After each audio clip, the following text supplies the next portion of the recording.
رونق رمضان میں ایک مرتبہ پھر خوش آمدید، اور مجھے دل سے ایک بہت خوشی ہو رہی ہے کہ یہ جو ہمارے سامنے ریلیجیس اسکالرس بیٹھے ہوئے ہیں نا، وہ اتنے خوبصورت انداز سے ہمیں وہ تعلیمات دے رہے ہیں جن کی ایکچولی ضرورت ہے، جن کی ایکچولی مطلب یہ وہ باتیں ہیں یا یہ وہ تعلیمات ہیں جو گھر گھر جانی چاہیے۔ آدھی مطلب وہ جو ہوتی ہے نا، ہم اوپری باتیں بتا رہے ہوتے ہیں، اللہ ایک ہے، رمضان آ گیا، روزے رکھو، حج، ثواب، دیٹس اٹ، لیکن یہ وہ تعلیمات ہیں جو آپ کے بچے کو دینی چاہیے۔ یہ وہ باتیں ہیں جو گھر میں بیٹھ کے ڈسکس ہونے والی ہیں۔ اور اگر آپ نے ابھی ٹی وی لگایا ہے تو میں آپ کو بتا دوں، 2 مشہور و معروف ریلیجیس اسکالرز ہمارے ساتھ ہیں، اور ڈاکٹر صاحبہ ہیں، ڈاکٹر ثروت ہیں، مفتی نور صاحب ہیں، اور یہ وہ اسکالرز ہیں جو ہر سال آ کے ہمارے ساتھ بیٹھتے ہیں اور بہت ہی سادہ الفاظ میں آپ کو دینی تعلیمات دیتے ہیں، اور وہ دل کو لگتی ہیں جا کر۔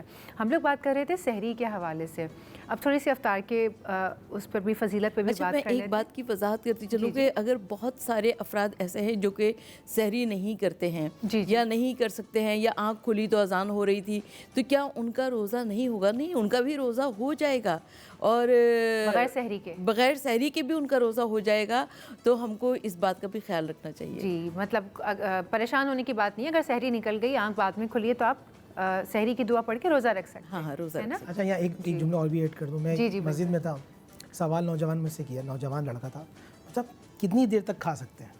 میں نے ان سے کہا کہ بھئی آپ انسان کے بچے ہیں، اللہ نے آپ کو کیمل نہیں بنایا کہ آپ پانی اخذ کر لیں، اسٹور کر لیں، اور وہ آپ کی چربی جو ہے نا وہ یوٹیلائز ہوتی ہے۔ اللہ نے آپ کا معدہ دیا ہے، اور یہ معدہ اس لیے کہ تاکہ آپ بھوک پیاس کو برداشت کر سکیں۔ اس کا ایک کانسیپٹ یہ بھی ہے تاکہ غریب، یتیم، بے سہارا لوگوں کی جو بھوک ہے آپ کو احساس ہو کہ وہ زندگی کس طرح گزارتے ہیں۔ مفتی صاحب، جیسے آج کل بہت سارے افراد جی پیاس سے بچنے کے لیے یہ ٹوٹکا، بھوک سے بچنے کے لیے یہ ٹوٹکا، اگر بھوک اور پیاس کا احساس نہیں ہوگا تو وہ روزہ کہاں کہلائے گا؟ یہ تو ہے ہی، وہ صبر کا ہی تو آپ کا امتحان ہے بیسکلی، کہ آپ کتنا زیادہ صبر کر کے اور نفس پہ قابو رکھ کے آپ مولا کائنات کیا کہہ رہے ہیں؟ مجھے گرمیوں کے روزے بہت زیادہ پسند ہیں، اور گرمیوں کے روزے میں ٹف بہت ہیں۔ بہت ٹف ہوتا ہے۔ ابھی تو ہم پاکستان کا موسم بہت اچھا ہے، اللہ کہہ رہے ہیں جون جولائی کا موسم ہو اور آپ باہر کام کر رہے ہیں، اور اللہ کے جتنے نیک بندے کیا کہہ رہے ہیں، ہمیں یہ روزہ پسند ہے کہ ہم عبادت کر رہے ہیں اور ہمیں معلوم چل رہا ہے کہ صبر کسے کہتے ہیں۔ صبر کے ابتدائی حصے میں بندہ راضی ہو جائے نا، حدیث ہے، اللہ کہتا ہے پھر میری جنت اس پہ واجب ہو گئی۔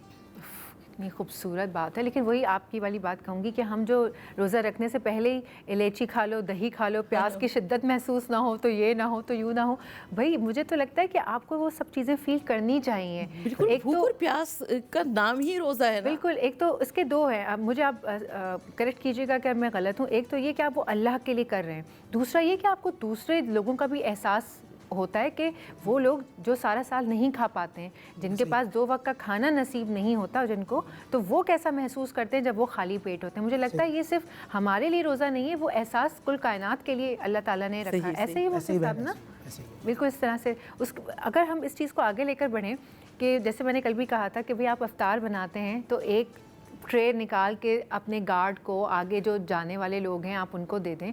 یہ جو افطار بنتی ہے اور افطار کسی کو کروانا، ایک تو افطار بنانا گھر میں، وہ ایک ثواب الگ۔ سونیا، میں ایک دفعہ آ رہی تھی کہیں سے، تو ہمارے گھر کی پچھلی گلی میں ایک چوکیدار وغیرہ 2-4 بیٹھے ہوئے تھے، اور وہ انہوں نے اپنے درمیان میں افطار رکھا ہوا تھا۔ کتنا مختصر سا وہ افطار تھا کہ مجھے دیکھ کر آنکھوں میں آنسو آ گئے۔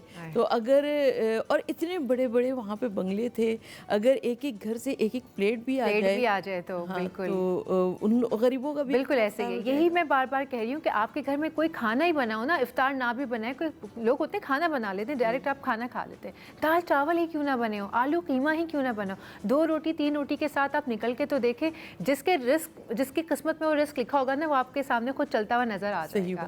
مفتی صاحب، ہم بات کریں گے کہ جو افطار کروانے کی جو فضیلت ہے، کہ کسی کا جب آپ روزہ کھلواتے ہیں تو اس کی کیا فضیلت، کیا ہے؟ بسم اللہ الرحمن الرحیم۔ اللہ کے نبی صلی اللہ علیہ وسلم ایک لیکچر ڈلیور کر رہے ہیں صحابہ کے سامنے، فرمایا جو کسی مسلمان بھائی کو افطار کراتا ایسا گویا اس نے پوری امت مسلمہ کو افطار کرایا، جتنے لوگ ہیں۔ اچھا، نبی علیہ السلام سے پوچھا یا رسول اللہ اسلام کیا ہے؟